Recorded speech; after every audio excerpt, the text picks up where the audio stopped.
مسلم شریف جو کہ حدیث پاک کی بڑی مشہور اور معتبر یعنی اوتھینٹک بک ہے، اس میں روایت ہے، راوی کہتے ہیں کہ ایک دن پیارے آقا مدینے والے مصطفیٰ صلی اللہ تعالی علیہ وسلم نے اعلان کروا دیا، سننے جیسی بات، کہ نماز کے وقت سب مسجد میں جمع ہو جائیں۔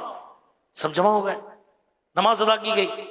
نماز کے بعد آپ صلی اللہ تعالی علیہ وسلم منبر پر تشریف لائے۔ اس وقت چہرہ مقدس پر مسکراہٹ تھی۔ فرمایا کہ سب اپنی اپنی جگہ پر ہی بیٹھے رہیں۔ مزید فرمایا کہ جانتے ہو میں نے آج تمہیں کیوں جمع کیا ہے؟ صحابہ کرام علیہ رضوان نے عرض کیا کہ اللہ و رسول عالم، یعنی اللہ پاک اور اس کے رسول صلی اللہ علیہ وسلم ہی بہتر جانتے ہیں۔ آپ صلی اللہ تعالی علیہ وسلم نے ارشاد فرمایا، بے شک میں نے تمہیں کسی بات کی رغبت دلانے یا کسی چیز سے ڈرانے کے لیے جمع نہیں کیا، بلکہ ایک واقعہ پیش آیا ہے، وہ واقعہ بتانے کے لیے جمع کیا ہے۔ واقعہ کیا ہے؟ فرمایا کہ تمیم داری پہلے غیر مسلم تھے، اب وہ آئے اور میرے ہاتھ پر بیعت کر کے اسلام قبول کیے۔ انہوں نے مجھے اپنا واقعہ بتایا۔ واقعہ کیا ہے؟ وہی باتیں جو میں تمہیں بتاتا ہوں۔ اب حضرت تمیم داری رضی اللہ عنہ کے ساتھ جو کچھ پیش آیا، آپ صلی اللہ تعالی علیہ وسلم نے وہ واقعہ ممبر پر بیٹھ کر بیان کیا۔ حضرت تمیم داری رضی اللہ عنہ کہتے ہیں کہ ہم 30 افراد تھے، 30 پیپل، بحری سفر پر روانہ ہوئے۔ اس دوران سخت موجیں آئیں جنہوں نے ہمارے بحری جہاز کو اس کے رستے سے ہٹا دیا۔ ہم 1 مہینے تک سمندر کے اندر یوں ہم گھومتے رہے۔ ایک دن مغرب کا وقت تھا، ہمیں ایک آئی لینڈ یعنی جزیرہ نظر آیا۔ ہم اس جزیرے پر اتر گئے۔ وہاں میں ایک چوپایا 4 ٹانگوں والا جانور نظر آیا۔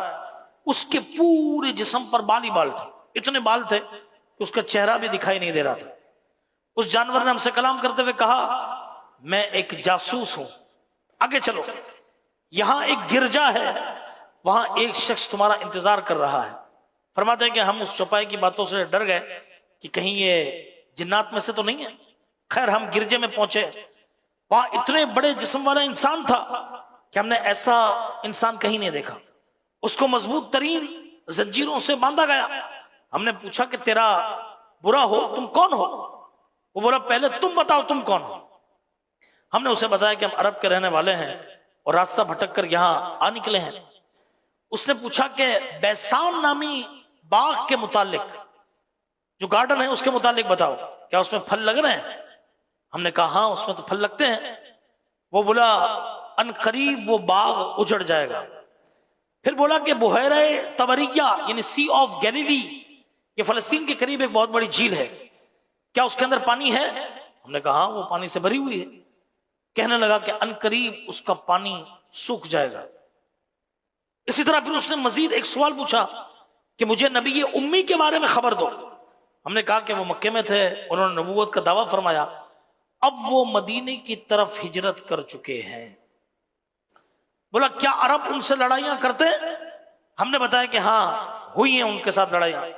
کہنے لگے کہ عرب کے لیے یہی بہتر ہے کہ نبی امی صلی اللہ تعالی علیہ وسلم کی وہ فرما برداری کریں۔ اب وہ کہنے لگا کہ میں اب تمہیں اپنے بارے میں بتاتا ہوں، میں دجال ہوں، ان قریب مجھے نکلنے کی اجازت دی جائے گی، میں 40 دن میں پوری زمین کا چکر لگاؤں گا، ہر گاؤں ہر گھر میں جاؤں گا، ہاں مکہ مدینہ میں مجھے جانے کی اجازت نہیں ہوگی۔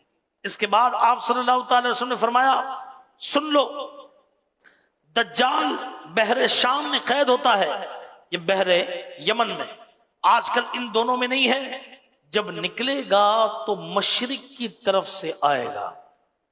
پیارے اسلامی بھائیوں، اس واقعے میں ایک تو دجال کے متعلق معلومات ہیں کہ دجال نے قیامت کے قریب پیدا نہیں ہونا، وہ پیدا ہو چکا ہے، اب بس اس نے قید سے نکلنا ہے۔